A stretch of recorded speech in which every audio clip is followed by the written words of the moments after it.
How to determine the gender of a baby? People often trust the idea that the position during conception most likely influences the gender of the future baby. Firstly, if it were possible, everyone would know about it long time ago and everyone would have a child of the gender they desired. Let's dive into it and debunk some myths. The sex of the baby is solely determined by the father's sperm. Period. Each egg cell in the female body contains an X chromosome. Sperm carries either X or Y chromosome. If an X chromosome fertilizes the egg cell, a girl is conceived. If a Y chromosome fertilizes the egg cell, a boy is conceived. This is how it all works. We all heard plenty of incredible stories about how the position of the partners during sex can influence the gender of the future child. According to one version, there are more sperm with X chromosomes than Y chromosomes, and moreover, the X chromosomes is significantly larger than the Y chromosome. Therefore, if ejaculation occurs as close to the cervix as possible, Y sperm have a better chance to outpace an X sperm and reaching the egg cell first. So, if you want a girl, aim for the deep ejaculation. If you want a boy, do the opposite.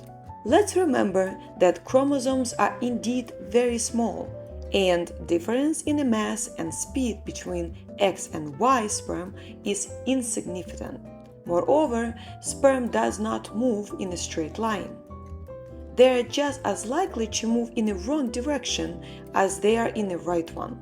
So it's not like a sprint where the fastest sperm always wins. Another explanation is based on the idea that X sperm are hardier than Y sperm. So, if ejaculation occurs farther from the cervix X, sperm are more likely to reach the egg cell first. Have you noticed this is completely opposite to the first advice? According to this theory, if you want a boy, ejaculation should be deep. If you want a girl, do the opposite.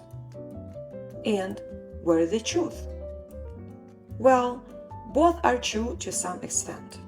Y sperm are slightly faster and X sperm are a bit hardier. These factors make them roughly equivalent in the long run. That's why there are roughly equal numbers of men and women in the world. Sperm is very, very small. While the journey from vagina to the egg cell might not seem like such a grand endeavor, it's actually a quite lengthy journey. When a man ejaculates, he typically releases around 250 million sperm into the vagina. However, fewer than 100 actually make it a journey to the egg cell. The fastest sperm can reach the egg cell in about 30 minutes. But fertilization can occur up to 5 days after the intercourse. In a 30 minutes version, it's likely to be a boy, while in a 5-day version, it's more likely to be a girl.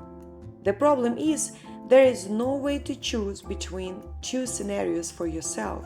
You can't make conception happen in 30 minutes, nor can you make it happen 5 days later. And of course, the position of the partners during sex has absolutely no effect on this. Although they won't stop many of you from trying different positions in an attempt to influence the gender of the future children. And in nearly half of those attempts, you might just succeed.